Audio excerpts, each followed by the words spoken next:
Bonjour tout le monde, bonjour chers collègues. Euh, Moi, je m'appelle Basile Téné. Je suis originaire du Cameroun et je suis arrivé au Canada depuis peu. Et après un séjour au Québec, à Longueuil, j'ai décidé d'aller m'installer définitivement en Colombie-Britannique. Je suis de formation en sciences sociales, comme on appelle ici, et précisément géographe. Je suis géographe de formation et mon expertise, c'est sur la cartographie et les systèmes d'information géographique. Ceux des collègues qui sont sur la plateforme avec nous le savent très bien. C'est ce que je faisais au Cameroun avant d'arriver ici. Mais qu'est-ce qui nous a poussé à mettre en place cette plateforme?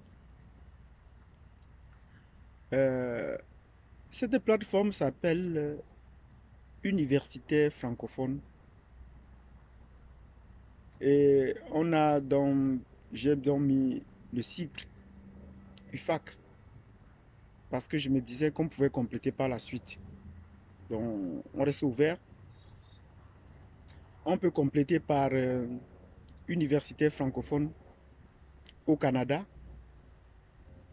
pour être peut-être plus inclusif ou pour être peut-être restrictif. Universitaire francophone afro-canadien ou on peut laisser comme cela. Ben, je reste ouvert, nous restons ouverts pour toute nouvelle proposition. Parce que ceci tient du fait du compte que en Colombie-Britannique ou à l'ouest du Canada, il y a une très forte promotion des communautés. Qu'est-ce que vous valez dans votre communauté? C'est ça qui est important. Or, c'est ce qu'à l'Est, cette idée de communauté n'est pas très bien perçue. Donc, nous restons prudents quant à la définition de UFAC. Mais du moins, nous pensons que cet acronyme, ce sigle va rester et que les définitions peuvent changer d'ici là. Qu'est-ce qui m'a poussé à mettre en place cette plateforme? C'est d'abord mon parcours personnel, pour ne pas peut-être raconter ma vie. C'est mon parcours personnel. Et ensuite, en observant autour de moi le parcours des autres collègues. J'arrive au Canada quand il y a bien des aînés de la même université qui m'ont précédé. Et au moment où je trouve aussi d'autres de mes étudiants qui étaient déjà des enseignants, qui voulaient être des enseignants au Canada, titulaires d'un doctorat, et qui n'ont pas pu, et qui préféraient faire le chemin retour en Afrique, et qui sont rentrés au Cameroun, de toute façon, et qui me disaient, tu vas au Canada faire quoi? Alors tu as un bon travail ici. Donc sur ce, j'arrive au Canada sachant que, ayant une idée qu'entrer au niveau universitaire sera difficile, ben, ce n'est pas une raison pour commencer par les petits métiers, par les manufactures, comme on dit au Québec, et y demeurer. Parce que notre qualification peut poser problème à notre entourage. Et est-ce que nous devons rester à ce niveau-là? Mais comme nous sommes des universitaires et des universités francophones, il faut bien qu'on fasse la précision. Quand nous arrivons au Canada, ce qu'on ne nous dit pas à l'extérieur, ce qu'on ne nous dit pas qu'il y a une francophonie canadienne.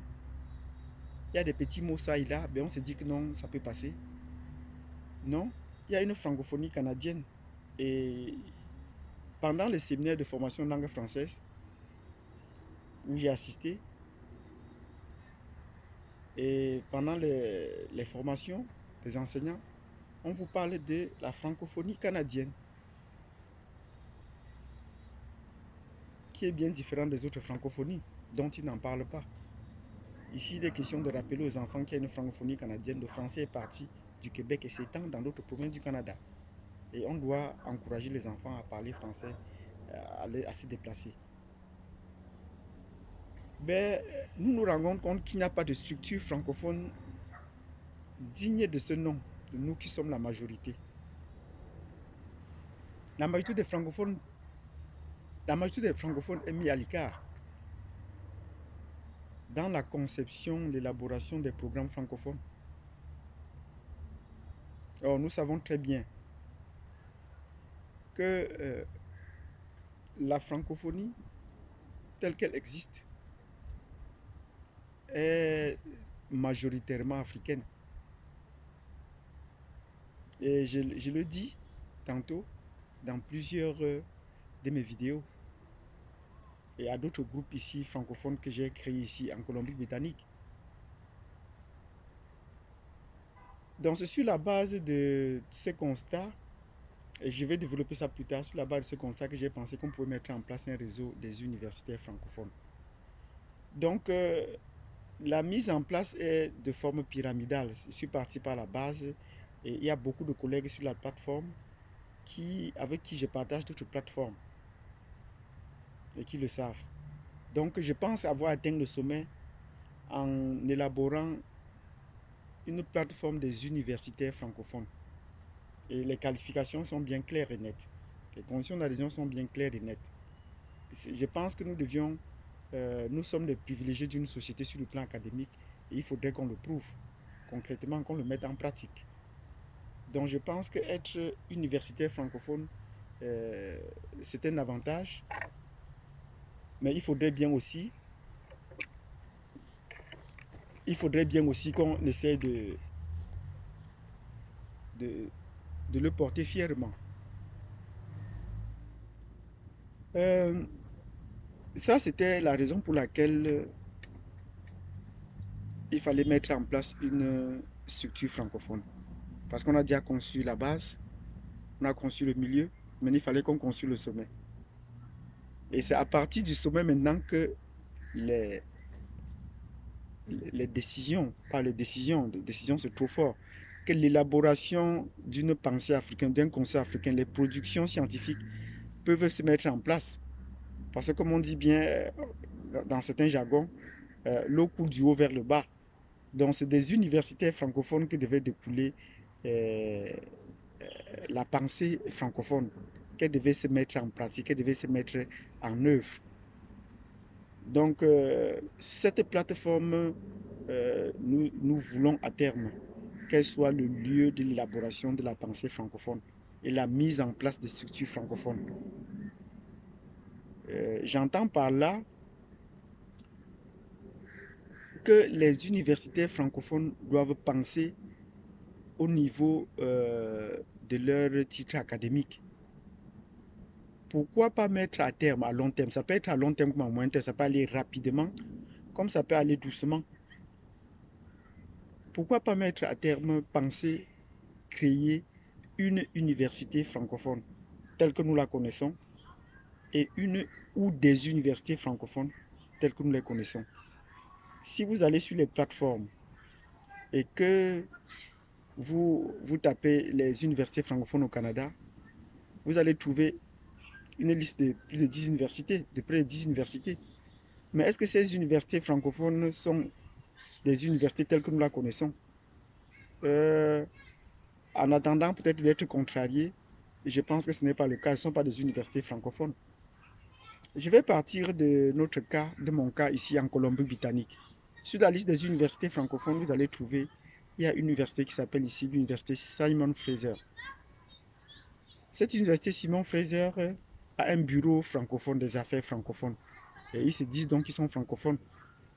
Alors qu'il n'y a même pas un département, il n'y a pas une faculté qui pouvait enseigner la langue française. Donc c'est une université anglo-saxonne, mais comme ça et là, de temps en temps, on a des enseignants qui essayent de parler le français, parce que j'ai pris quelques cours à l'université pour avoir la température. Ben, ce sont des gens qui ont appris le français comme deuxième voire troisième langue, qui parlent. Et vous imaginez, presque tous ces enseignants de français que j'ai côtoyés, certains vont toujours dire aux étudiants, demandez-moi la question. demandé moi la question. Au départ, j'ai cru que c'était un lapsus. Mais avec le temps, je me rends compte que c'est leur façon de parler. Donc, ils ont beau parler le français, ben, ils sont dans une dynamique anglo-saxonne dans leur tête.